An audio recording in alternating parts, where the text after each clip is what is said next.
അനാദിയായും ശാശ്വതമായും ദൈവമായിരിക്കുന്ന പിതാവും പുത്രനും പരിശുദ്ധ റൂഹായുമായ ത്രിയേക ദൈവത്തെ ഞാൻ സ്തുതിക്കുകയും വാഴ്ത്തുകയും ചെയ്യുന്നു. നമുക്കൊരുമിച്ച് ഇന്ന് ഈ പ്രത്യേക സമയത്തും ദൈവവചന പഠനത്തിനായി ദൈവസന്നിധിയിലേക്ക് ഒരുമിച്ച് കൂടുവാൻ കർത്താവ് അവസരങ്ങളെ നൽകിയതോർത്ത് ദൈവത്തിന് സ്തോത്രവും വാഴ്വുകളും അർപ്പിക്കുന്നതോടൊപ്പം നമ്മുടെ കർത്താവും ഏകരക്ഷിതാവുമായ യേശുക്രിസ്തുവിന്റെ നാമത്തിൽ ഉള്ള സ്നേഹവന്ദനങ്ങളും എല്ലാ വിശുദ്ധന്മാർക്കും ആദരവോടുകൂടെ അറിയിക്കുകയും ചെയ്യുന്നു.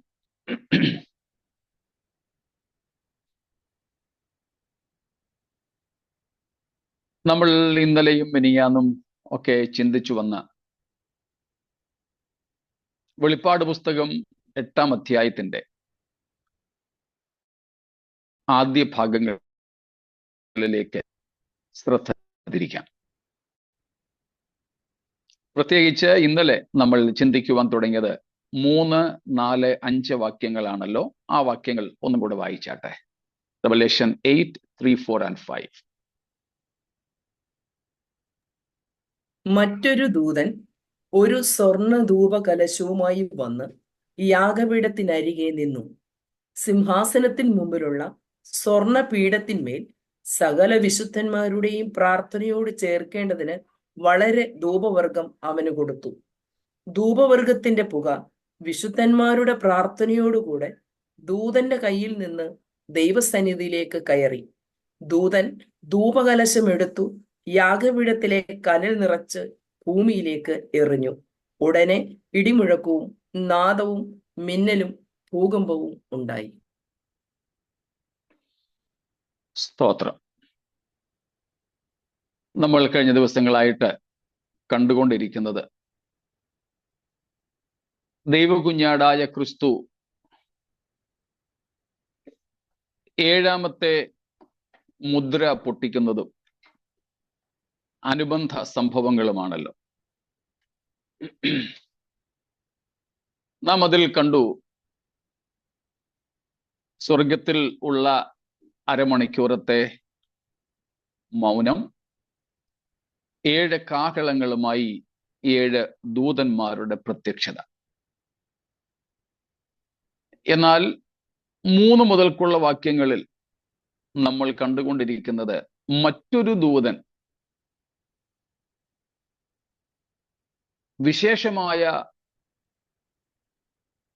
ന്യായവിധികളുടെ ഉദ്ഘാടനത്തിനായിട്ട് നിയമിക്കപ്പെടുന്നത്. 7 കാഹള ന്യായവിധികളുടെ ഉദ്ഘാടനത്തിനെന്ന് വേണമെങ്കിൽ പറയാം. എന്ന് വെച്ചാൽ ആ ദൂതന്റെ നിയമിക്കപ്പെട്ട പ്രവൃത്തി ചെയ്യുന്നതിലൂടെയാണ്, അല്ലെങ്കിൽ അതിനുശേഷമാണ് കാഹളങ്ങളുള്ള ദൂതന്മാർ അവരുടെ പ്രവൃത്തി ആരംഭിക്കുന്നത്. അതിൽ നാം ധൂപ കലശത്തെക്കുറിച്ചും ധൂപപീഠത്തെക്കുറിച്ചും വിശുദ്ധന്മാരുടെ പ്രാർത്ഥനയോടുകൂടെ സ്വർണപീഠത്തിലെ സുഗന്ധവും കൂടെ കലർത്തി അത് ദൂതൻ ഭൂമിയിലേക്ക് വലിച്ചെറിയുന്നതായിട്ടും നാം കണ്ടു.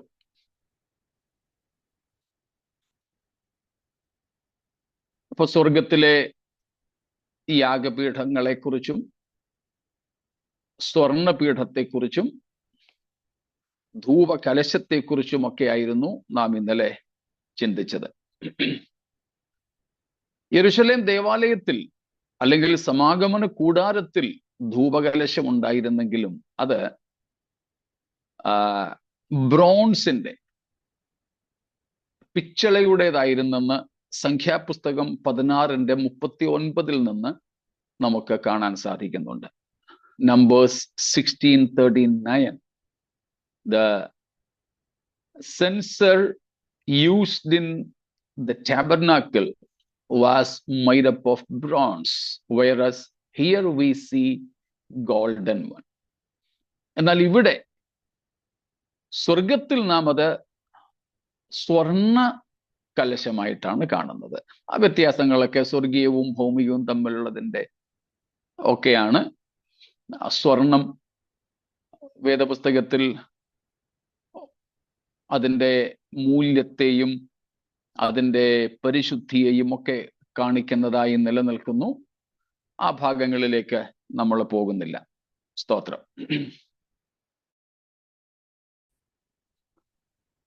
അടുത്തതായിട്ട് നമുക്ക് കാണുവാൻ സാധിക്കുന്നത്, ഈ ദൂതൻ ഈ ധൂപകലശം പ്രാർത്ഥനയോട് ചേർത്ത്, അല്ലെങ്കിൽ പ്രാർത്ഥനയോടുകൂടെ വിശുദ്ധന്മാരുടെ പ്രാർത്ഥനയും കൂടെ ചേർത്ത് ഭൂമിയിലേക്ക് എറിഞ്ഞു കഴിഞ്ഞപ്പോൾ ഉണ്ടാകുന്ന ചില സംഭവങ്ങളാണ്. എന്തൊക്കെയാ സംഭവിക്കുന്നത്? ഇടിമുഴക്കവും നാദവും മിന്നലും ഭൂകമ്പവും. സ്തോത്രം. ഈ വിധ കാര്യങ്ങളൊക്കെ എന്തിനെ കുറിക്കുന്നു എന്ന് നമുക്ക് മനസ്സിലാക്കുവാനായിട്ട് തിരുവെഴുത്തിന്റെ അല്ലെങ്കിൽ തിരുവെഴുത്തുകളിലൂടെ നാം ഒന്ന് യാത്ര ചെയ്താൽ മതിയാകുമല്ലോ. സ്തോത്രം. വേദപുസ്തകത്തിലെ പഴയ നിയമത്തിലും വെളിപ്പാട് പുസ്തകത്തിലും പല സ്ഥലങ്ങളിലും അവിടെ പറഞ്ഞിരിക്കുന്ന ഇടിമുഴക്കം, നാദം, ഭൂകമ്പം, മിന്നൽ ഇവയെക്കുറിച്ചൊക്കെ കാണുവാൻ സാധിക്കുന്നുണ്ട്. All these are features of theory.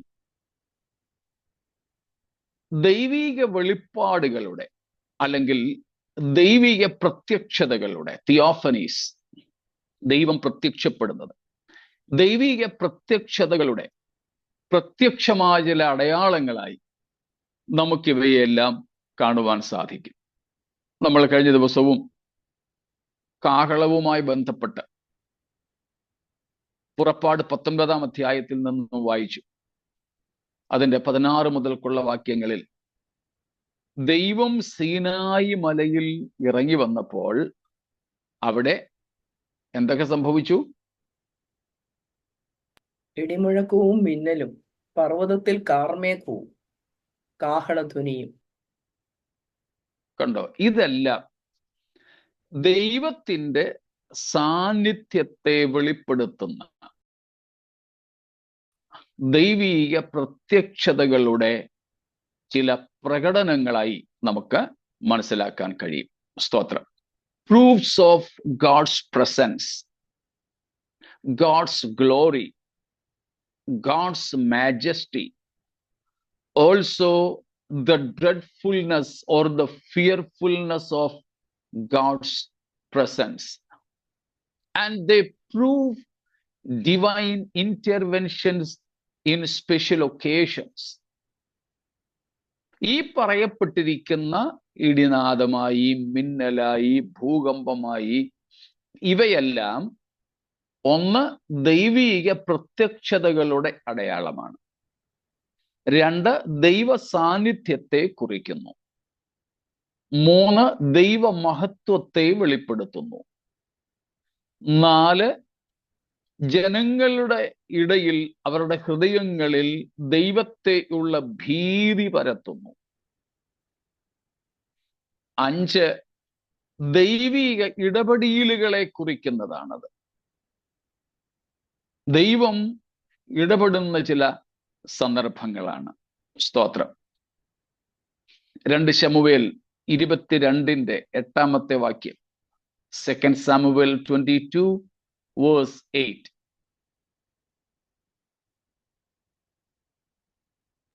ഭൂമി ഞെട്ടിവിറച്ചു, ആകാശത്തിന്റെ അടിസ്ഥാനങ്ങൾ ഇളകി, അവൻ കോപിക്കിയാൽ അവ കുലുങ്ങിപ്പോയി. Dreadfulness, ദൈവകോപം നിമിത്തം ജനങ്ങൾ ഭയപ്പെടുന്ന ഒരു പ്രത്യേക അവസ്ഥയെക്കുറിച്ച് കൂടെ ഇത് കാണിക്കുന്നുണ്ട്. അപ്പോൾ ഇവിടെ വിശുദ്ധന്മാരുടെ പ്രാർത്ഥനയും ദൈവസന്നിധിയിലെ ധൂപ കലശവും ഭൂമിയിലേക്ക് ദൂത്തെറിഞ്ഞപ്പോൾ എന്തിനെ കുറിക്കുന്നു? ദൈവത്തിന്റെ മനുഷ്യ ചരിത്രത്തിലെ ഇടപെടലിനെയാണ് അത് കാണിക്കുന്നത്. It shows the divine intervention in human history. ബൈബിളിലെ ദൈവം വെറുതെ ആരെങ്കിലുമൊക്കെ കൊടുക്കുന്ന പൂവും മണത്ത് വെള്ളവും കുടിച്ച് എണ്ണയും തേച്ച് പുകയ്ക്കുന്ന ധൂപവർഗവും മണത്തോണ്ടിരിക്കുന്ന ഒരു എന്താണ് പറയുന്നത്, സ്ഥൂലരൂപിയായ ദൈവമല്ല. നിരുത്തരവാദിയായ ഒരാളത്വമല്ല, ആളത്വരഹിതമായ ഒരു സങ്കല്പമല്ല ബൈബിളിലെ ദൈവം. ബൈബിളിലെ ദൈവത്തിന് തനതായ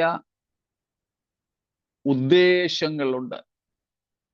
നമ്മൾ മുമ്പ് ദൈവത്തെ പറ്റി പഠിച്ചപ്പോൾ ദൈവം ഒരു വ്യക്തിയാണെന്ന് പഠിച്ചു. ഒരു വ്യക്തിയുടെ ഒരു പ്രധാനപ്പെട്ട ലക്ഷണമാണ് ഇന്റലക്ട് അഥവാ യുക്തി എന്ന് പറയുന്നത്. റീസൺ, ഇന്റലക്ട് ഒരു വ്യക്തിയുടെ ഒരു പ്രത്യേകതയാണ്. ഒരു വ്യക്തിത്വം, ഒരാളത്വം ഇല്ലാത്ത ആൾക്ക് എന്തുണ്ടാവില്ല? ആളത്വമില്ലാത്തൊരു വസ്തുവിന് ബുദ്ധിയും യുക്തിയും ഉണ്ടാവില്ല. ദൈവം ഒരു വ്യക്തി എന്ന നിലയിൽ ബുദ്ധിയും യുക്തിയും ഉള്ളവനാണ്. ബുദ്ധിയും യുക്തിയും ഉള്ളവനായതുകൊണ്ട് ഹി ഹാസ് എ പർപ്പസ്, ഉദ്ദേശങ്ങളുണ്ട്, ലക്ഷ്യങ്ങളുണ്ട്, വിൽ, ഇച്ഛകളുണ്ട്.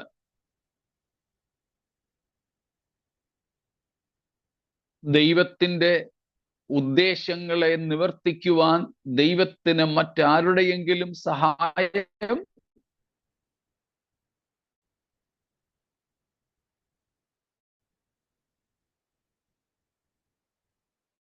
ആവശ്യമുണ്ടോ?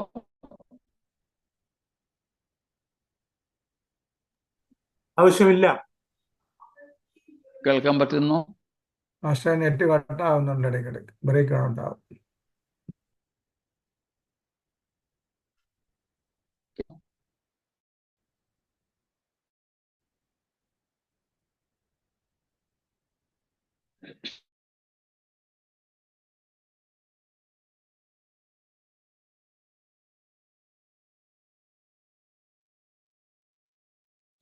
എവിടെ വരെ കേട്ടായിരുന്നു? ദൈവത്തിന്റെ ഉദ്ദേശങ്ങൾ നിവർത്തിക്കാൻ ആരുടെയെങ്കിലും ആവശ്യമുണ്ടോ? ഓക്കെ. അപ്പൊ നമ്മൾ കണ്ടു ദൈവം ഒരു ആളത്വമാണ്, ഒരു വ്യക്തിയാണ്. വ്യക്തിക്ക് യുക്തിയുണ്ട്, ഉദ്ദേശമുണ്ട്, വികാരങ്ങളുണ്ട്. വെറും യുക്തിയും ബുദ്ധിയും മാത്രമല്ല, ദൈവം എന്ന വ്യക്തിക്ക് അത് നിവർത്തിക്കാനുള്ള ശക്തിയും കൂടെ ഉണ്ട്. ആ ദൈവിക പദ്ധതികളുടെ നിവർത്തിക്കായി ദൈവത്തിന് ആരുടെയെങ്കിലും സഹായം വേണോ? വേണ്ട. അതുകൊണ്ടാണ് നാം സങ്കീർത്തനത്തിൽ വായിക്കുന്നത്, ഏകനായി മഹാത്ഭുതങ്ങളെ പ്രവർത്തിക്കുന്നവന് അവന്റെ ദയ എന്നേക്കുമുള്ളത്. അപ്പോൾ ഏകനായി മഹാത്ഭുതങ്ങളെ പ്രവർത്തിക്കുന്നവൻ എന്നതിന് ഈ രണ്ടർത്ഥവും നമുക്കെടുക്കാനായിട്ട് സാധിക്കും. ഒന്ന്, അവൻ മാത്രം അത്ഭുതങ്ങളെ പ്രവർത്തിക്കുന്നവൻ. രണ്ട്, പരസഹായം കൂടാതെ, വേറെ ആരുടെയും സഹായമില്ലാതെ തൻ്റെ പദ്ധതികളെ മുഴുവനും അതിൻ്റെ സമ്പൂർണതയിലേക്ക് കൊണ്ടുവരുവാൻ പ്രാപ്തനായവൻ. അപ്പോൾ ഇവിടെ ദൂതൻ ധൂപകലശം, സ്വർണപീഠത്തിലെ തീയും വിശുദ്ധന്മാരുടെ പ്രാർത്ഥനയും കൂടെ കലർത്തി ഭൂമിയിലേക്ക് എറിഞ്ഞപ്പോൾ അവിടെ ഉണ്ടായതായി വെളിപ്പാട് 8:5 പറഞ്ഞിരിക്കുന്ന കാര്യങ്ങൾ മാനവ ചരിത്രത്തിൽ ദൈവത്തിൻ്റെ ക്രിയാത്മകമായ ഇടപെടലിനെ കുറിക്കുന്നു. ദൈവം വെറുതെ ഇങ്ങനെ ആരെങ്കിലും ഒക്കെ കൊടുക്കുന്ന സ്തോത്രകാഴ്ചയും ദശാംശവും ഒക്കെ മേടിച്ച് ഒരിടത്ത് കൂനിക്കൂടിയിരിക്കുന്നവനല്ല. സ്തോത്രം. മാനവ ചരിത്രത്തിന്റെ നിയന്ത്രിതാവാണ് ദൈവം. സമയാസമയങ്ങളിൽ ദൈവം മനുഷ്യ ചരിത്രത്തിൽ ക്രിയാത്മകമായ ഇടപെടൽ നടത്തുന്നു. നമ്മൾ ഈ വെളിപ്പാട് പുസ്തകത്തിന്റെ ഒറ്റയ്ക്ക് കൂട്ടത്തിൽ എടുത്തു പഠിക്കുന്ന ദാനിയേൽ പ്രവചനത്തിലെയും ഒരു പ്രധാന ചിന്താവിഷയം ഇതാണ്. God is presented as a God who directly intervenes in human history, whether it is religious or political, social or economic. സാമ്പത്തിക, സാമൂഹിക, മത, രാഷ്ട്രീയ മേഖലകളിലെല്ലാം ദൈവം സമയാസമയത്ത് തൻ്റെ ഇടപെടലുകൾ സുവ്യക്തതയോടെ നടത്തുന്നു. നമുക്കും ഏറെ ആശ്വാസം നൽകുന്ന കാര്യമാണത്. സ്തോത്രം.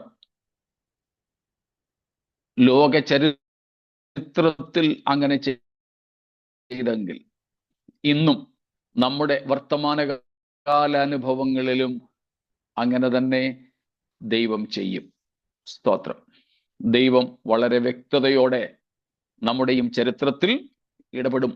അത് രാഷ്ട്രീയ മേഖലയാകട്ടെ, മത, സാമൂഹിക, സാമ്പത്തിക, സാംസ്കാരിക മേഖലകളാകട്ടെ. അതാണ് ആ സമയത്ത് അവിടെ ഇടിമുഴക്കവും നാദവും ഒക്കെ ഉണ്ടായി എന്ന് പറയുന്നത്. ദൈവം തൻ്റെ സാന്നിധ്യവും തൻ്റെ ക്രിയാത്മകതയും പ്രവൃത്തിയും അവിടെ വെളിപ്പെടുത്തുകയാണ്. സ്തോത്രം. ഇവിടെ ന്യായവിധിയോടുകൂടെയാണ് ദൈവം അത് ചെയ്യുവാൻ തുടങ്ങുന്നത് എന്ന് മാത്രം. സ്തോത്രം. അത്രയും കാര്യങ്ങൾ വ്യക്തമാണോ?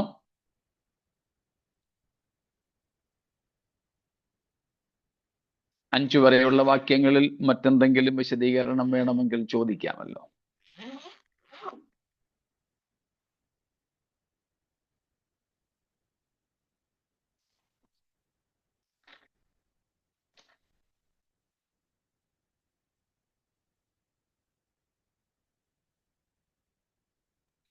പാസ്റ്റർ, ദൈവം തന്റെ പ്രവൃത്തിക്ക് മറ്റുള്ളവരെയൊക്കെ ഉപയോഗിക്കുന്നതായിട്ടും കാണുന്നുണ്ടല്ലോ. രണ്ടും രണ്ടാ. ഉപയോഗിക്കുന്നു എന്നത് വേറെ, ആവശ്യമുണ്ട് എന്നുള്ളത് വേറെ. ദൈവം ഉപയോഗിക്കുന്നുണ്ട്.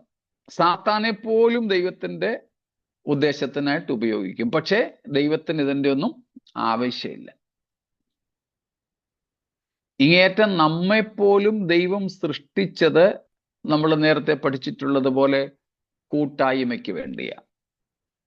പക്ഷേ ദൈവത്തിന് നമ്മുടെ കൂട്ടായ്മയുടെ ആവശ്യം ഇല്ല. എന്നിട്ടും നമ്മെ ദൈവിക ഉദ്ദേശത്തിന് വേണ്ടി ഉണ്ടാക്കുവാൻ ദൈവത്തിന് പ്രസാദമായി. അതാണ് നമ്മെ കൂടുതൽ സന്തോഷിപ്പിക്കുന്നത്. ദൈവത്തോട് കൂടുതൽ ആരാധന തോന്നുവാൻ കാരണമായി തീരുന്ന ഘടകം അതാണ്. സ്തോത്രം. ദൈവത്തിന് ഒന്നിൻ്റെയും ആവശ്യമില്ലെങ്കിലും നമ്മയൊക്കെ തൻ്റെ പ്രവൃത്തിയിലും ദൈവത്തിൻ്റെ പദ്ധതിയിലും പങ്കാളികളാക്കുവാൻ ദൈവത്തിന് ഇഷ്ടമായി എന്നുള്ളതാണ് നമ്മുടെ ദൈവത്തിൻ്റെ വലിമ എന്ന് പറയുന്നത്. സ്തോത്രം. കഴിഞ്ഞ മോദി സർക്കാരിൽ, രണ്ടാം മോദി സർക്കാരിൽ സഖ്യകക്ഷികൾ ഉണ്ടായിരുന്നു. പക്ഷേ BJPക്ക് സഖ്യകക്ഷികളുടെ ആവശ്യം ഇല്ലായിരുന്നു. അവർക്ക് തന്നെ ഭരിക്കാനുള്ള ഭൂരിപക്ഷം, രാഷ്ട്രീയ ഭാഷയിൽ അല്ലെ പത്രക്കാരുടെ ഭാഷയിൽ പറഞ്ഞാൽ മൃഗീയ ഭൂരിപക്ഷം ഉണ്ടായിരുന്നു. എന്നാലും ശരി, അവര് പണ്ട് കൂടെ നിന്നവരെ അപ്പോഴും കൂടെ നിർത്താൻ ശ്രമിച്ചു. അത് രാഷ്ട്രീയ ലാക്കോടുകൂടെയാണ്. അന്ന് അവർക്ക് ആവശ്യമില്ലായിരുന്നെങ്കിലും മുമ്പ് ആവശ്യം ഉണ്ടായിരുന്നു, പിന്നീടും ആവശ്യം, ഇപ്പോഴും അവർക്ക് ആവശ്യമുണ്ടായി. എന്നാൽ നമ്മുടെ ദൈവത്തെ സംബന്ധിച്ച് ദൈവത്തിന് ഒരിക്കലും മറ്റൊരാളിൻ്റെ മറ്റെന്തിൻ്റെയെങ്കിലും ആവശ്യം ഇല്ലായിരുന്നു, ഇപ്പോഴുമില്ല. ഒരിക്കലും ദൈവത്തിന് അങ്ങനെ ഒരു ആവശ്യം ഇല്ലാതിരിക്കുക തന്നെ വെറും മൺകീടങ്ങളായ നമ്മെ ആ ദൈവിക പദ്ധതിയിൽ പങ്കാളികളാക്കുവാൻ പ്രസാദിച്ചത്. അതിലേറെ ഒരു ഉപദേശി എന്ന നിലയിൽ എനിക്ക് സന്തോഷം തരുന്ന പ്രസ്താവനയാണ് പൗലോസ് 1 കൊരിന്ത്യർ 3:9 നടത്തുന്നത്. ഞങ്ങൾ ദൈവത്തിൻ്റെ കൂട്ടുവേലക്കാർ. സ്തോത്രം. സൂസൻ ഉണ്ടാക്കുന്ന ഒരു കറിക്കകത്ത് ഉപ്പിടാൻ ചിലപ്പോൾ എന്നെ അനുവദിക്കത്തില്ല. ഞാൻ ഉപ്പിട്ടാൽ ചിലപ്പോൾ സൂസൻ ഉണ്ടാക്കുന്ന ഉദ്ദേശത്തിനനുസരിച്ച് അത് വന്നില്ലെങ്കിലോ എന്ന് കരുതി ഞാൻ ചെയ്തോളാം എന്ന് പറയും. അങ്ങനെ ഇരിക്കെയാണ് ദൈവത്തിൻ്റെ ഏറ്റവും വലിയ പദ്ധതിയായ ദൈവസഭയുടെ കെട്ടുപണിയിൽ വെറും മാംസരക്തങ്ങളായ, വെറും ബലഹീനരായ, ഏതുമില്ലാത്തതായ നമ്മെ കൂട്ടുവേലക്കാരായി, ദൈവത്തിൻ്റെ കൂട്ടുപണിക്കാരായി ചേർക്കുവാൻ ദൈവം പ്രസാദിച്ചത്. സ്തോത്രം. അതാണ് പൗലോസ് അഥേനക്കാരോട് പ്രസംഗിച്ചപ്പോൾ അപ്പോസ്തലപ്രവൃത്തി 17 പറഞ്ഞത്.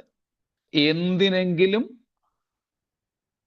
മുട്ടുള്ളവൻ എന്ന പോലെ. സ്തോത്രം. പ്രവർത്തികൾ, അപ്പോസ്തല പ്രവർത്തികൾ, ആക്ട് 17, 24, 25, 26.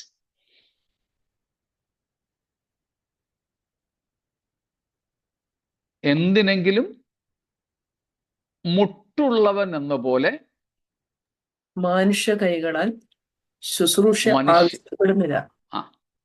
ആവശ്യപ്പെടുന്നില്ല.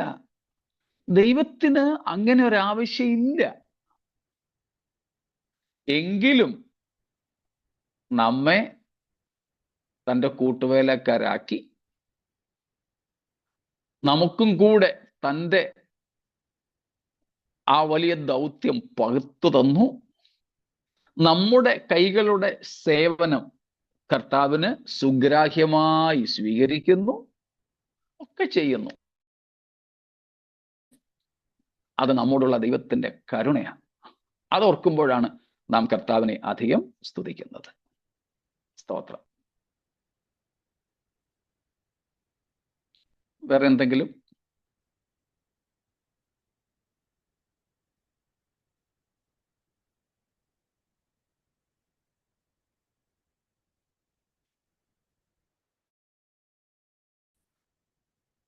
ഒന്നുമില്ലെങ്കിൽ 6-ാമത്തെ വാക്യത്തിലേക്ക് പോകാം.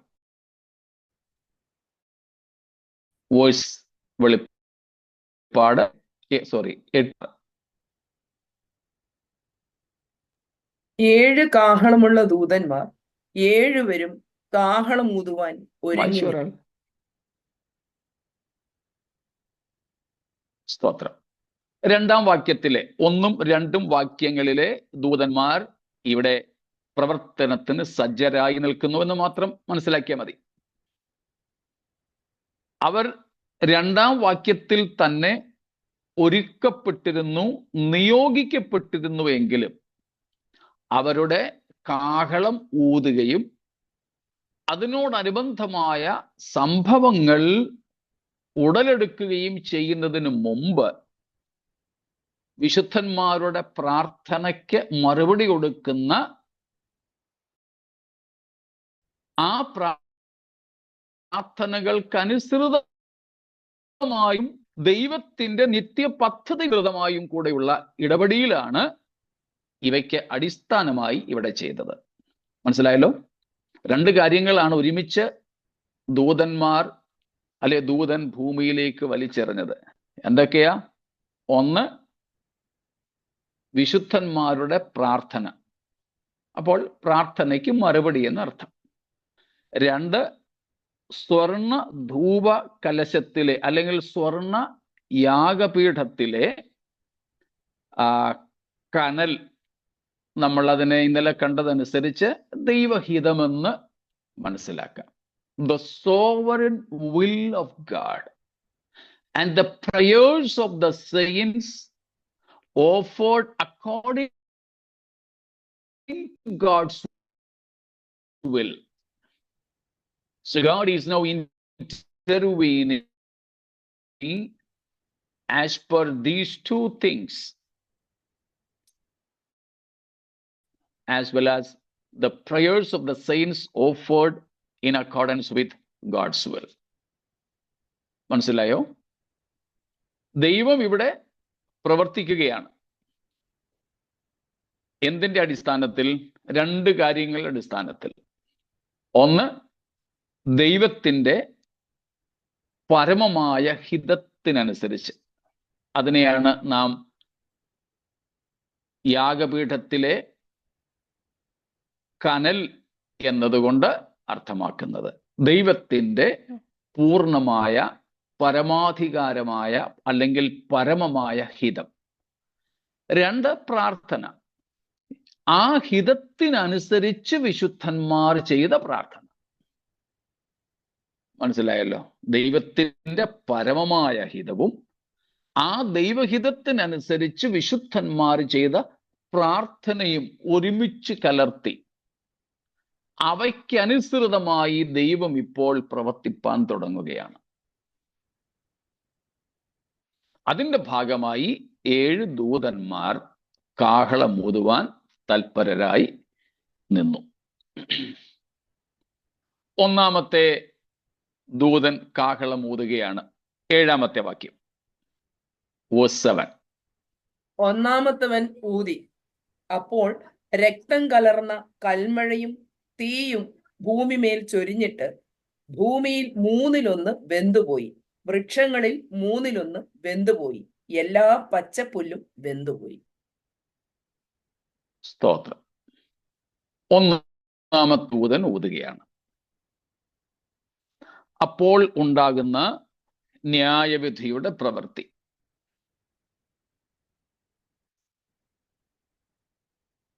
ജീവനുള്ള അല്ലെങ്കിൽ ജീവജാലങ്ങളുടെ ലോകത്ത് 1/3 നാശം, 1/3 നശിച്ചു പോകുന്നു. ഇവിടെ നമ്മൾ നോക്കിയാൽ കാണാൻ സാധിക്കുന്നത്, മോശയും അഹരോനും മുഖാന്തരം മിസ്രയീമിൽ ദൈവം അയച്ച 10 ബാധകൾ ഈ ഭാഗത്ത് നമുക്ക് കാണുവാൻ സാധിക്കും. പക്ഷെ അവിടെ നടന്ന ക്രമത്തിലല്ല എന്ന് മാത്രം. അവിടെ നടന്ന ക്രമത്തിലല്ല. അവിടെ നടന്നതിനേക്കാൾ കുറെ കൂടെ ഭീകരമായിട്ടാണ് താനും. സ്തോത്രം. മനസ്സിലാവുന്നുണ്ടോ? മിസ്രയീമിൽ ഇസ്രായേൽ മക്കളുടെ പുറപ്പാടിനു വേണ്ടി ദൈവം അയച്ച 10 ബാധകളെ നമുക്ക് ഈ ഭാഗത്തും 7 കാഹള ന്യായവിധിയുടെ സമയത്ത് കാണാം. 2 വ്യത്യാസങ്ങൾ. ഒന്ന്, മിസ്രയീമിൽ ബാധകൾ നടന്ന ക്രമത്തിലല്ല നടക്കുന്നത്. മിസ്രയീമിൽ നടന്നതിനേക്കാളും ഭീകരമായിട്ടാണ് ഇവിടെ ആ ബാധകൾ നടക്കുന്നത്. അതിലിപ്പോൾ തന്നെ കണ്ടില്ലേ, ഒന്നാമത്തെ ദൂതൻ ഊതിയപ്പോൾ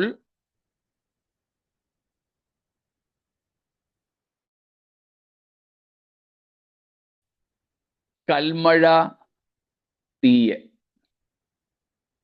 രക്തം കലർന്ന കൽമഴയും തീയും ഭൂമിമേലുണ്ടായി. എന്നിട്ട് ഭൂമിയിൽ 1/3 വെന്തുപോയി. വൃക്ഷങ്ങളിൽ 1/3 വെന്തുപോയി. എല്ലാ പച്ചപ്പുല്ലും വെന്തുപോയി. പ്രത്യേകിച്ച് ഹരിത ലോകത്തിന്മേൽ ഉണ്ടാകുന്ന ഒരു ന്യായവിധിയായി നമുക്ക് ഇവിടെ ഇതിനെ കാണാം. ആദ്യത്തെ 4 കാഹളങ്ങളുടെ സമയത്തും ഇതുപോലെ മിസ്രയീമിൽ നടന്ന ബാധകളാണ് സംഭവിക്കുന്നതായി കാണുന്നത്. അടുത്ത 2 വാക്യങ്ങൾ 8ഉം 9ഉം വായിച്ചാട്ടെ. രണ്ടാമത്തെ ദൂതൻ ഊതി, അപ്പോൾ തീ കത്തുന്ന വന്മല പോലെയൊന്ന് സമുദ്രത്തിലേക്ക് എറിഞ്ഞിട്ട് കടലിൽ 1/3 രക്തമായി തീർന്നു. സമുദ്രത്തിൽ പ്രാണനുള്ള സൃഷ്ടികളിൽ 1/3 ചത്തുപോയി. കപ്പലുകളിലും 1/3 ഛേദം വന്നു. സ്തോത്രം. ഈ ആദ്യത്തെ 4 കാഹളങ്ങൾ ഊതുമ്പോഴും ഇതുപോലെ മിസ്രയീമിൽ സംഭവിച്ച ബാധകൾ ക്രമത്തിലല്ലെങ്കിലും ഓരോന്നോരോന്നായി നിറവേറുന്നു. ഇവിടെയും സംഭവിക്കുന്നു. ഒടുവിലത്തെ 3 ലാസ്റ്റ് 3 ട്രംപറ്റ്സ്, അതിനെപ്പറ്റി നാം വായിക്കുന്നത് 3 woes ആണ്. അതിന്റെ അവസാനത്തെ വാക്യം 8ാം അധ്യായത്തിന്റെ അവസാനത്തെ വാക്യം 13. അനന്തരം ഒരു കഴുക് ഇനി കാഹളം ഊതുവാനുള്ള 3 ദൂതന്മാരുടെ കാഹളനാദം ഹേതുവായി ഭൂവാസികൾക്ക് കഷ്ടം കഷ്ടം കഷ്ടം എന്ന് ഉറക്കെ പറഞ്ഞുകൊണ്ട് ആകാശമധ്യേ പറക്കുന്നത് ഞാൻ കാണുകയും കേൾക്കുകയും ചെയ്തു. 3 woes.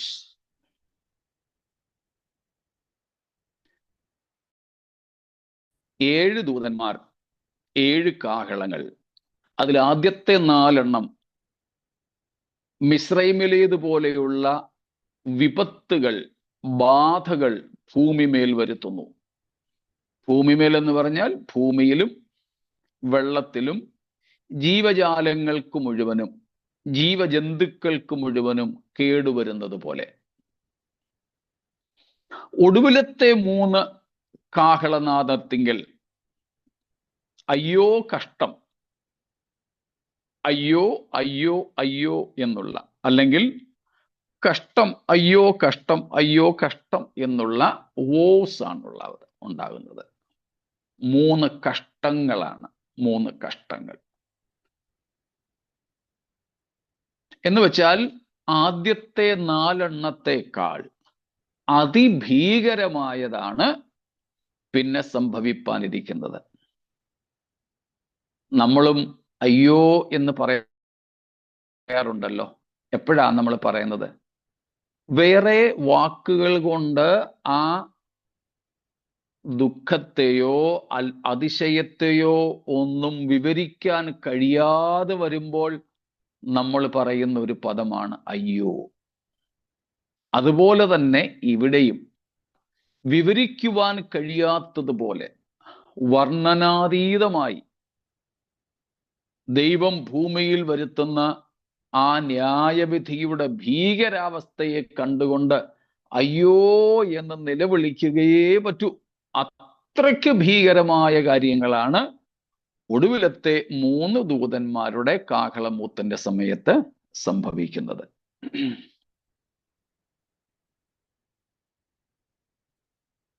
അതിൽ 5ാമത്തെയും 6ാമത്തെയും ദൂതന്മാർ ഊതുമ്പോൾ ഉണ്ടാകുന്നത്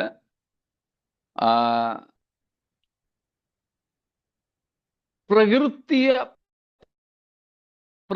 ദുരന്തങ്ങൾ മാത്രമല്ല,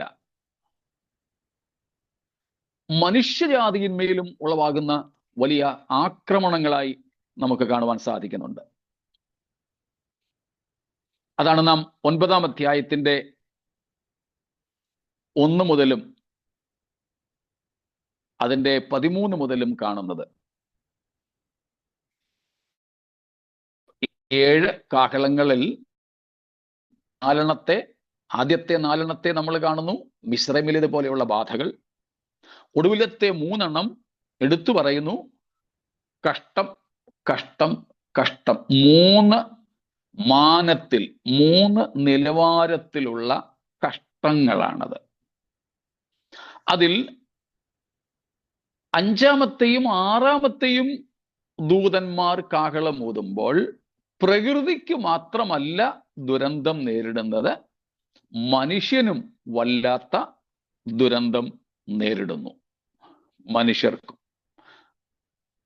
9:1 തൊട്ട് 11 വരെയുള്ളത് മരണം പോലും ജനം കാക്ഷിക്കുമളവിൽ പീഡയനുഭവിക്കുന്നതും മരണം പോലും മാറി നിൽക്കുന്നതുമായ ഭീകരാവസ്ഥയാണ്. എന്നിട്ട് 9:12 നമ്മൾ വായിക്കുന്നു 1-ാമത്തെ കഷ്ടം കഴിഞ്ഞു, ഇനിയുണ്ട് 2 കൂടെ പിന്നാലെ വരുന്നു. അതിലൊന്നാണ് 6-ാമത്തെ കാഹളത്തിന്റെ ഊത്തിൽ ഉളവാകുന്നത്, 9-ാം അധ്യായത്തിന്റെ 13 മുതൽക്കുള്ളത്. അങ്ങനെ 6 കാഹളങ്ങൾ ഊതിക്കഴിയുന്നു. 7-ാമത്തെ കാഹളം മറ്റൊന്നിന്റെ തുടക്കമാണ്. 7 മുദ്രകൾ ഉള്ള പുസ്തകം. അതിൽ 7-ാമത്തെ മുദ്രാഭേദനം അടുത്ത 7 കാഹള ന്യായവിധിക്ക് വഴി തുറന്നതുപോലെ 7-ാമത്തെ കാഹളം ഊതിയപ്പോൾ അടുത്ത ഒരു 7 വിധമായ ന്യായവിധിയുടെ തുടക്കമായി. ആ ന്യായവിധിയുടെ പേരാണ്, ഓർമ്മ കാണുമല്ലോ, കലശ ന്യായവിധി. ക്രോധ കലശങ്ങളാലുള്ള ന്യായവിധി. സ്തോത്രം. അപ്പോ 2-ാമത്തെ കഷ്ടം തീരുന്നത് 11-ാം അധ്യായത്തിന്റെ 14-ാമത്തെ വാക്യത്തിലാണ്. 2-ാമത്തെ കഷ്ടം കഴിഞ്ഞു, 3-ാമത്തെ കഷ്ടം വേഗം വരുന്നു. 3-ാമത്തെ കഷ്ടം വേഗം വരുന്നു.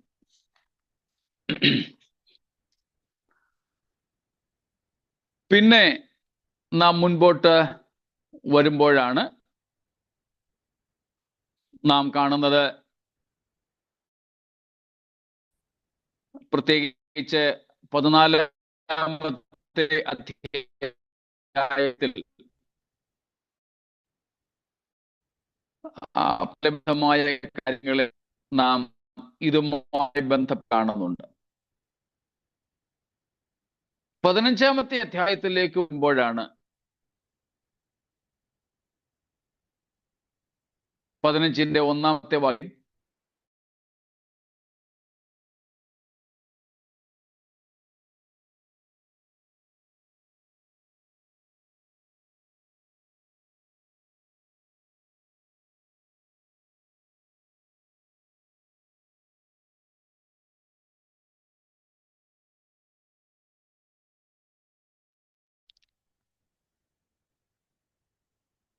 കേൾക്കാമോ?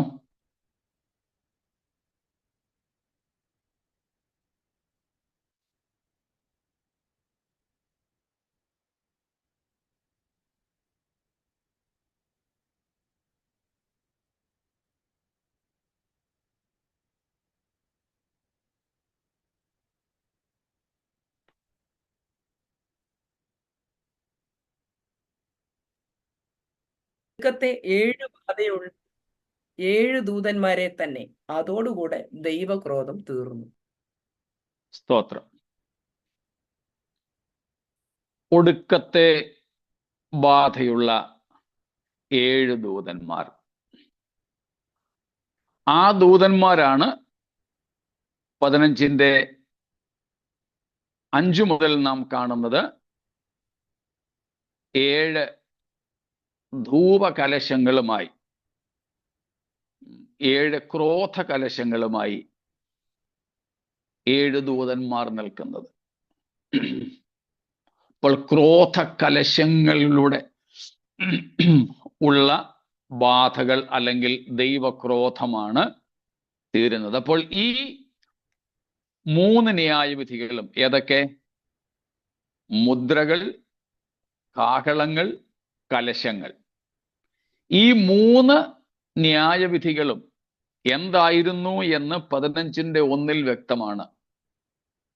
ദൈവത്തിന്റെ ക്രോധം പ്രപഞ്ചത്തിന്മേൽ, സാത്താന്റെ മേലും അനുസരണം കേട്ട മനുഷ്യരുടെ മേലും ചൊരിയുന്നതാണ്. ആ ക്രോധത്തിങ്കലും ദൈവം മാനസാന്തരത്തിന് അവസരം കൊടുത്തുകൊണ്ടാണ് അത് ചെയ്തത്. ഇനിയും ഈ ക്രോധം തീരുന്നാൽ, അതായത് ഈ ക്രോധങ്ങൾ ദൈവം ചൊരിഞ്ഞത് ആരുടെ മേലാണ്? ജീവിച്ചിരുന്നവരുടെ മേല. മനസ്സിലാവുന്നുണ്ടല്ലോ? 7 മുദ്രകൾ കൊണ്ട് മുദ്രയിട്ട പുസ്തകം, അതിൻ്റെ മുദ്രകൾ തുറക്കുന്നു, ഭീകരമായ സംഭവങ്ങൾ ഉണ്ടാകുന്നു. അതേ തുടർന്ന് 7 കാഹളങ്ങളുള്ള ദൂതന്മാർ ന്യായവിധി നടത്തുന്നു. അതിനുശേഷം 7 ക്രോധ കലശങ്ങളുള്ള ദൂതന്മാർ. ഇത് 3 ദൈവക്രോധയിലായിരുന്നെന്ന് 15:1 നിന്നും മനസ്സിലാക്കാം.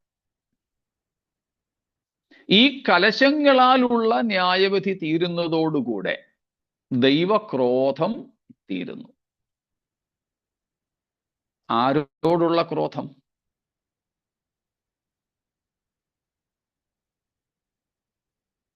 ഭൂമിയിൽ ജീവിച്ചിരിക്കുന്നത്. ജീവനോടിരുന്ന അല്ലെങ്കിൽ ജീവിച്ചിരുന്നവരോടുള്ള ദൈവത്തിന്റെ ക്രോധം. ജീവിച്ചിരുന്ന് അന്നും അനുസരണം കെട്ടവരായി മത്സരികളായിരുന്നവരോടുള്ള ദൈവത്തിന്റെ ക്രോധം.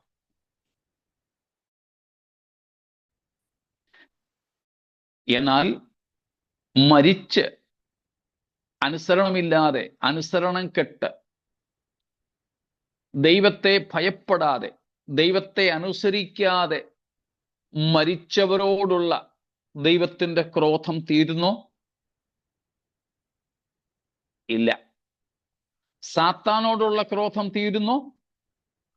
ഇല്ല. അന്നത്തെ പ്രപഞ്ചത്തോട് മാത്രമുള്ളതാണ്. അന്ന് ജീവിച്ചിരുന്ന അനുസരണം കെട്ടവരോടുള്ളത് മാത്രമാണ്. അപ്പോഴും അവിടെ എന്തിന് സാധ്യത ഉണ്ടായിരുന്നു? മാനസാന്തരത്തിന്. സ്തോത്രം. എന്നാൽ ഇനിയും മരിച്ചവരോടുള്ള ദൈവത്തിന്റെ ക്രോധമാണ് വെളിപ്പെടാൻ പോകുന്നത്. മരിച്ചവരോടുള്ള ദൈവത്തിന്റെ ക്രോധം. അതിൽ എന്തിന് റൂമില്ല, എന്തിന് സ്ഥാനമില്ല? മാനസാന്തരത്തിന് പിന്നെ സ്ഥാനമില്ല. സ്തോത്രം. ക്രോധത്തിങ്കിലും കരുണ ഓർക്കണമേ എന്ന് ഭക്തന്മാര് പ്രാർത്ഥിച്ചിട്ടുള്ളത് ഇവിടെയും പ്രസ്താവ്യമാണ്. ഇത്രയധികം ക്രോധം ദൈവം ലോകത്തിന്മേൽ പകരുമ്പോഴും മാനസാന്തരപ്പെടുന്നവർക്ക് അപ്പോഴും രക്ഷപ്പെടാൻ അവസരം ദൈവം ഒരുക്കി. എന്നാൽ ഇനിയും ഇതിനു ശേഷം ദൈവത്തിന്റെ ക്രോധമുണ്ട്. അത് മരിച്ചവരോടാണ്. അവിടെ ലേശവും കരുണയില്ല, മാനസാന്തരത്തിന് പഴുതുമില്ല.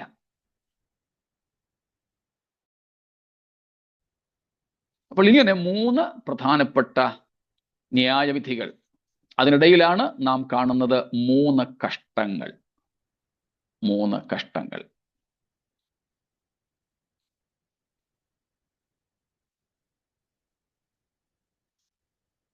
അപ്പം ഇത്രയും ഈ 7 കാഹളങ്ങളെ കുറിച്ചുള്ള ഒരു പൊതു വിഷയമാണ് നമ്മൾ പങ്കുവച്ചത്.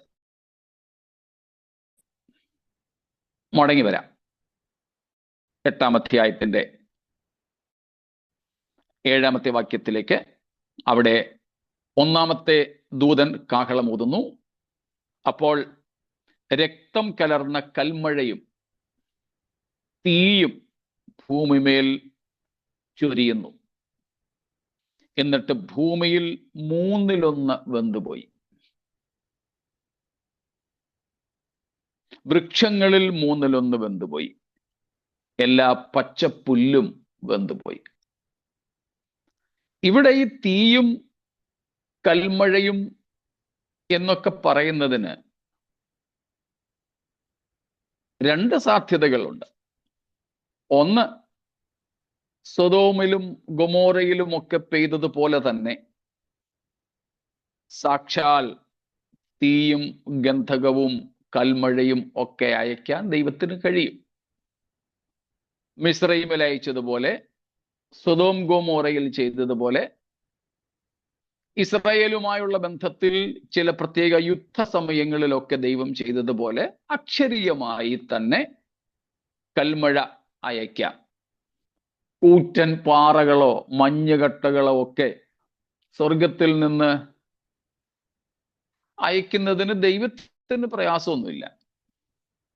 പ്രകൃതിയിൽ തന്നെ ഉണ്ട്. എനിക്ക് ഓർമ്മയുണ്ട്, ഞാൻ ഉത്തർപ്രദേശിൽ ആഗ്ര എന്ന താജ്മഹലിന്റെ പട്ടണത്തിൽ പാർക്കുമ്പോൾ അന്ന് തന്നെ അവിടെയൊക്കെ 10ഉം 48ഉം 50ഉം ഒക്കെ ഡിഗ്രി ഉണ്ട്. ഇന്നത്തെ പോലെയൊന്നും വലിയ അളവും ന്യൂസും ഒന്നും ഇല്ലാഞ്ഞത് കൊണ്ട് അത് ആരും ഗവനിച്ചിരുന്നില്ല എന്ന് മാത്രം. അങ്ങനെ കത്തി നിൽക്കുന്ന വേനൽക്കാലത്ത് സൂര്യൻ ശക്തിയോടെ ജ്വലിച്ചു നിൽക്കുമ്പോൾ തന്നെ 1-ലധികം പ്രാവശ്യം അവിടെ ഐസ് മഴ പെയ്തിട്ടുണ്ട്. വേനൽക്കാലമാണ്, നല്ല ഒന്നാന്തരം വേനൽക്കാലം, ഉത്തരേന്ത്യയിലെ വേനൽക്കാലം. മെയ്, ജൂൺ, ജൂലൈ ആണ് അവിടുത്തെ വേനൽ. ജൂണൊക്കെ കത്തി നിൽക്കുന്ന സമയമാണ്. ആഗ്രയെ ഞങ്ങളൊക്കെ വിളിക്കുന്നത് ആഗ് ഗിര എന്നായിരുന്നു. ആഗ് ഗിര, തീ വീണെന്ന്, അത്രയ്ക്ക് ചൂട്. അങ്ങനെ കത്തി നിൽക്കുന്ന വേനൽക്കാലത്ത് ഐസ് മഴ പെയ്തിട്ടുണ്ട്. ഈ ചൂടത്തും ഈ ഐസ് എവിടുന്ന് വരുന്നപ്പ? ചില സ്ഥലങ്ങളിലൊക്കെ ആണെങ്കിൽ വലിയ ഐസ് കട്ടകൾ വീഴും, വണ്ടിയുടെ ഗ്ലാസ് പോവും, ഓടൊക്കെ ഇട്ട് വീടുകളുടെ ഓട് പൊട്ടും. എന്നെ പോലെയുള്ളവരൊക്കെ പുറത്തെങ്ങാനും നിൽക്കുകയാണെങ്കിൽ വലിയ പ്രയാസം ഉണ്ടാവും. ഇങ്ങനെയൊക്കെ സംഭവിച്ചിട്ടുണ്ട്.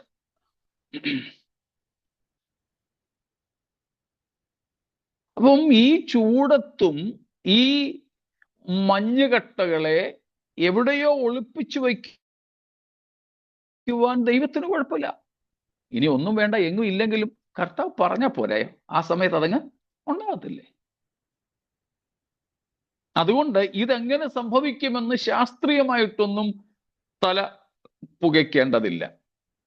ഇത് ചരിത്രത്തിൽ സംഭവിച്ചിട്ടുണ്ട്, നമ്മുടെ ഇടയിലും സംഭവിക്കുന്നു. അതുകൊണ്ട് മേലിലും ഇത് ചെയ്യാൻ ദൈവത്തിന് കഴിയും. അതുകൊണ്ട് 2 സാധ്യതകളിൽ ഒന്ന്, മിസ്രൈമിലും സൊദോം ഗൊമോറയിലും ഒക്കെ സംഭവിച്ചിട്ടുള്ളതുപോലെ അക്ഷരികമായി തന്നെ തീമഴയോ കൽമഴയോ ഒക്കെ പെയ്യാം.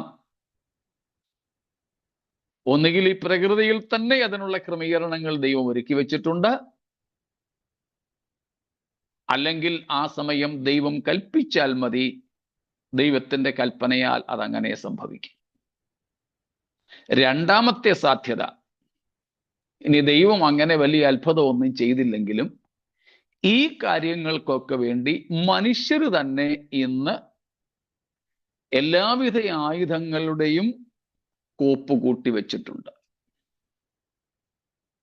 ഇവിടെ യോഹന്നാൻ കൽമഴയെന്നും തീയെന്നും ഒക്കെ പറഞ്ഞിരിക്കുന്നത് ബോംബ് വർഷങ്ങളായിക്കൂടെ, മിസൈലുകളായിക്കൂടെ, തീർച്ചയായും.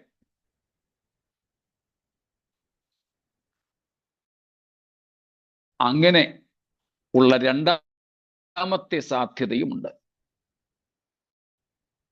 ഇന്ത്യ ഉൾപ്പെടെയുള്ള എത്രയോ രാഷ്ട്രങ്ങളുടെ കയ്യിൽ അണ്വായുധങ്ങൾ ഉൾപ്പെടെ രാസായുധങ്ങൾ, ജൈവായുധങ്ങളൊക്കെ ഉണ്ട്. അറ്റമിക് ബോംബ്സ് ഉണ്ട്, ബയോളജിക്കൽ ബോംബ്സ് ഉണ്ട്, കെമിക്കൽ ബോംബ്സ് ഉണ്ട്. അപ്പോ ഇതൊന്നും സംഭവിപ്പാൻ ഇന്നത്തെ ശാസ്ത്രീയ നിലയിൽ ഒട്ടുമേ അസാധ്യം അല്ല, ഒട്ടും അസാധ്യമല്ല.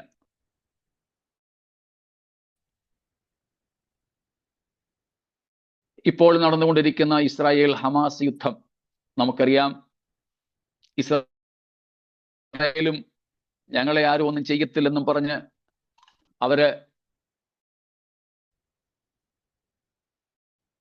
അവരുടെ പ്രത്യേകമായ മിസൈൽ വേധന സംവിധാനമൊക്കെ ഫിറ്റ് ചെയ്ത് സ്വസ്ഥമായിരിക്കുകയായിരുന്നു.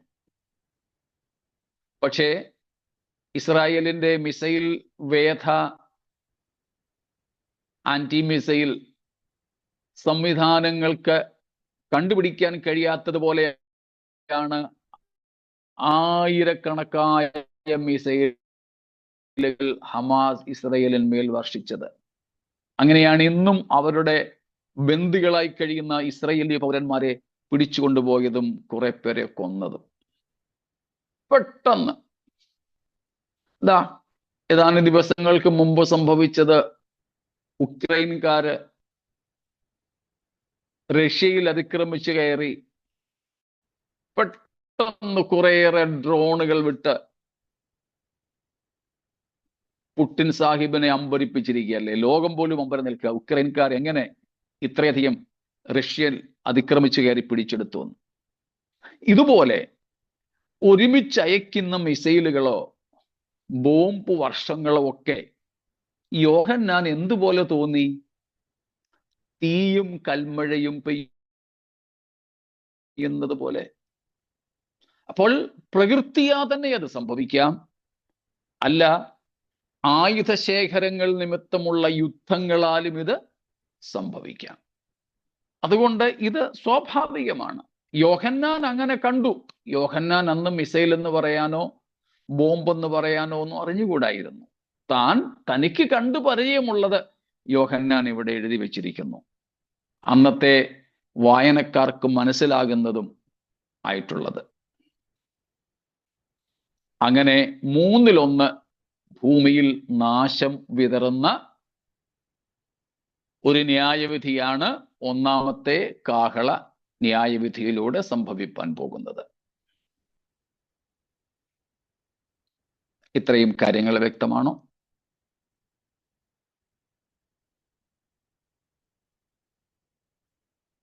സ്തോത്രം. 8ഉം 9ഉം കൂടെ വായിച്ച് നമുക്ക് നിർത്താം. ഈ പറഞ്ഞതിനോട് ചേർത്ത് അതും ചിന്തിച്ച് നിർത്താവുന്നതേ ഉള്ളൂ. രണ്ടാമത്തെ ദൂതൻ ഊതിയപ്പോൾ തീ കത്തുന്ന വൻമല പോലെ ഒന്ന് സമുദ്രത്തിലേക്ക് എറിഞ്ഞിട്ട് കടലിൽ 1/3 രക്തമായി തീർന്നു. സമുദ്രത്തിൽ പ്രാണനുള്ള സൃഷ്ടികളിൽ 1/3 വെന്തുപോയി. കപ്പലുകളിലും 1/3 ഛേദം വന്നു. ഒന്നാമത്തെ ദൂതന്റെ ഊത്തിനാൽ 1/3 ജീവജാലങ്ങൾ ഭൂമിയിലുള്ളത് കരയിലുള്ളത് നശിച്ചെങ്കിൽ, രണ്ടാമത്തെ ദൂതൻ ഊതിയതിലൂടെ വെള്ളത്തിൽ കടലിലാണ് 1/3 നാശം ഭവിച്ചത്. കടലിൽ ഉള്ള കപ്പലുകൾ ഉൾപ്പെടെ ജീവനുള്ള സകലത്തിനും, സമുദ്രത്തിൽ പ്രാണനുള്ള സൃഷ്ടികളിൽ 1/3 ചത്തു. അവിടെയും സംഭവിച്ചത് എന്താണ്? തീ കത്തും പോലെ കത്തുന്ന വൻമല പോലെ ഒന്ന്. അതും ഈ പറഞ്ഞത് തന്നെ. മനുഷ്യര് തന്നെ ഇന്ന് ശൂന്യാകാശത്തിലേക്ക് വിട്ടിരിക്കുന്ന എത്രയോ ശൂന്യാകാശ പേടകങ്ങളുണ്ട്, എത്രയോ റോക്കറ്റുകളുണ്ട്. ഇപ്പോൾ തന്നെ ലോകം മുഴുവനും പ്രത്യേകിച്ച് ഇന്ത്യക്കാരും ഒക്കെ പ്രാർത്ഥിച്ചുകൊണ്ടിരിക്കുന്ന ഒരു സഹോദരിയുണ്ട്, അറിയാമല്ലോ. നാസ വിട്ട, അതെ, ആ പാവം ഇപ്പോഴും ഭ്രമണപഥത്തിൽ എവിടെയോ ഭൂമിയിലേക്ക് ഇറങ്ങാൻ വയ്യ. എല്ലാവരുടെയും ആശങ്കയാ. വേറെ പല വാർത്തകളിലും വന്ന് ആ വാർത്ത മുങ്ങിപ്പോകുന്നുണ്ട്. പക്ഷെ പലരും അവരെക്കുറിച്ച് ആശങ്കയിലാണ്. നാസയ്ക്കൊന്നും ചെയ്യാൻ കഴിയുന്നില്ല, അവരുടെ പിടിവിട്ടു പോയെന്നാ തോന്നുന്നത്. എൻ്റെ ചെറുപ്പത്തിൽ ഉണ്ടായ ഒരു സംഭവം എനിക്ക് ഇപ്പോഴും ഓർമ്മയുണ്ട്. നിങ്ങളും പലർക്ക് കാണും. സ്കൈലാബ് എന്നും പറഞ്ഞൊരു സാധനം. ഞങ്ങളൊക്കെ അന്ന് പേടിച്ച്, ഞാനും എൻ്റെ പെങ്ങന്മാരും എല്ലാരും കൂടെ പേടിച്ച് പെരയ്ക്കകത്ത് കുത്തിയിരുന്നൊക്കെ എനിക്ക് ഇപ്പോഴും ഓർമ്മയുണ്ട്. കുത്തിയിരുന്ന് ഇങ്ങനെ പ്രാർത്ഥിക്കുന്നതൊക്കെ എനിക്ക് ഓർമ്മയുണ്ട്. അന്ന് പിന്നെ റേഡിയോയേ ഉള്ളൂ. റേഡിയോ ഓൺ ചെയ്ത് വെച്ചിരിക്കുക, ഇതെവിടെങ്കിലും വീണോന്നറിയാൻ.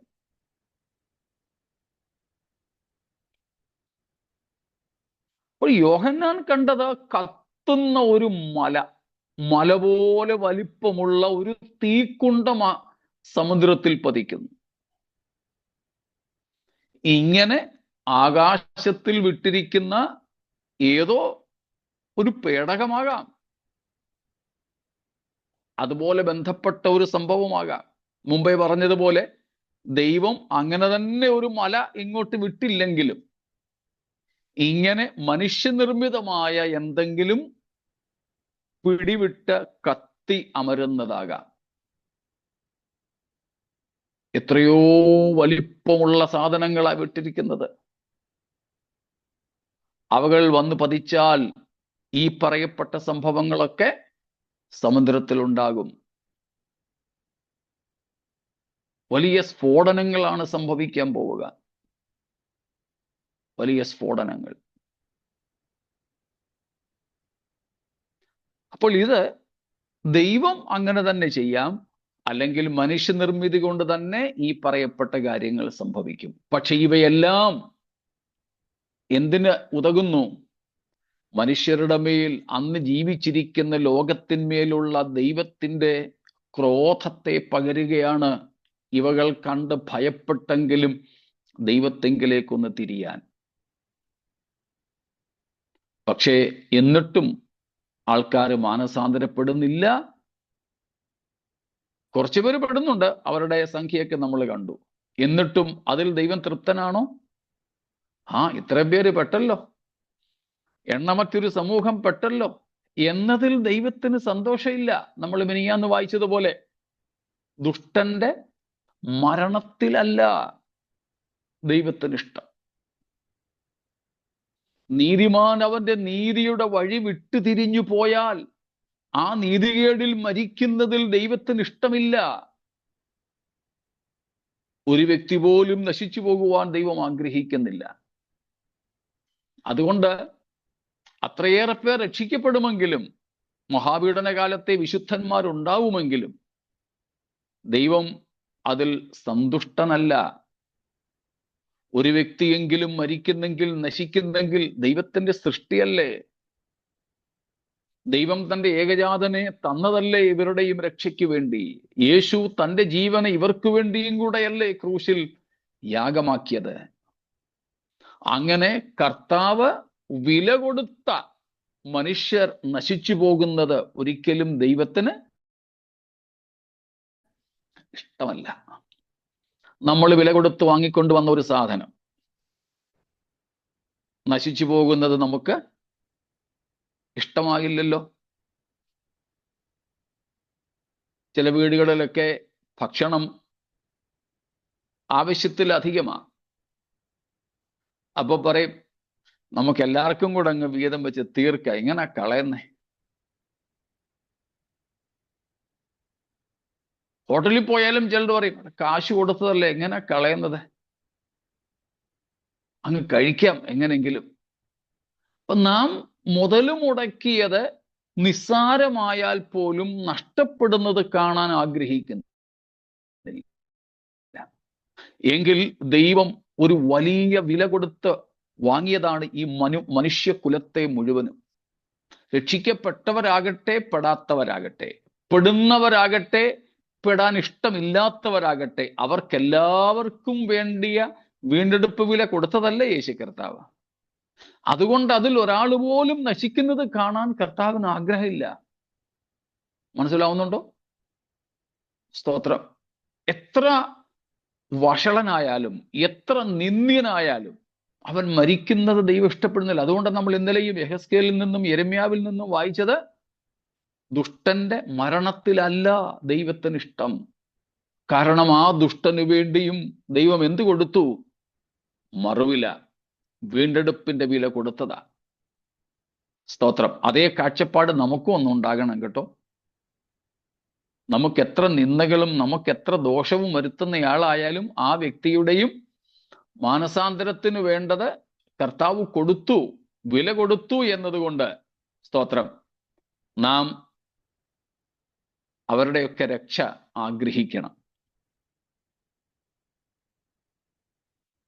അതുകൊണ്ടാണ് വീണ്ടും തന്റെ ക്രോധത്തിൽ പോലും ദൈവം സമയം നീട്ടിക്കൊടുത്തത്. അതുകൊണ്ട് ഇന്നും ഞങ്ങളെ കേൾക്കുന്ന ആരെങ്കിലും യേശുവിന്റെ രക്ഷണ്യ പദ്ധതിയിൽ നിന്നും അകന്നു കഴിയുന്നെങ്കിൽ, ഇനിയും പാപമോചനം പ്രാപിക്കുവാൻ ബാക്കിയുണ്ടെങ്കിൽ, ഇനിയും പാപത്തിൽ ജീവിക്കുന്നെങ്കിൽ കർത്താവ് വിളിക്കുക മടങ്ങി വരാൻ. കാരണം നിങ്ങളുടെയും വില കൊടുത്തതാ കർത്താവ്. സ്തോത്രം. നിങ്ങളുടെയും വില കൊടുത്തത്. അങ്ങനെ വിലയ്ക്ക് വാങ്ങപ്പെട്ട ദൈവമക്കളെ, നമുക്കും ആത്മഭാരത്തോടെ പ്രാർത്ഥിക്കാം. കർത്താവേ, ആരും നശിക്കല്ലേ. കുറഞ്ഞ പക്ഷം നമ്മുടെയൊക്കെ സ്വന്തം കുടുംബങ്ങളെ വഹിച്ചുകൊണ്ടൊന്ന് പ്രാർത്ഥിക്കാം. നമ്മുടെ കുടുംബങ്ങളിൽ നിന്നും ഇനിയും കാണുമല്ലോ രക്ഷിക്കപ്പെടാൻ. എൻ്റെ കുടുംബങ്ങളിൽ നിന്ന് ഇനി രക്ഷിക്കപ്പെടാൻ ആളുണ്ട്. നമ്മുടെ കുടുംബങ്ങളിൽ നിന്നും നിത്യതയ്ക്ക് അവകാശികളായിട്ടില്ലാത്തവരെ, ജീവന്റെ പുസ്തകത്തിൽ പേരില്ലാത്തവരെ നമുക്ക് വിശേഷാൽ ഓർത്ത് പ്രാർത്ഥിക്കാം. ദൈവത്തിന്റെ ക്രോധത്തിന്റെ ചക്കിൽ ആരും വെന്തിരിയാതിരിക്കട്ടെ. ദൈവത്തിന്റെ ക്രോധത്തിയിൽ ആരും വെന്ത് അമരാതിരിക്കട്ടെ. ദൈവത്തിന്റെ പ്രസാദത്തിൽ രക്ഷിക്കപ്പെടുവാൻ, ദൈവമക്കളായി തീരുവാൻ, കർത്താവിന്റെ വരവിനായിട്ട് ഒരുങ്ങുവാൻ ദൈവം നമ്മെ സഹായിക്കുമാറാകട്ടെ എന്ന് പ്രാർത്ഥിച്ച് ഇന്നത്തെ ക്ലാസ് നാം ഇവിടെ അവസാനിപ്പിക്കുന്നു.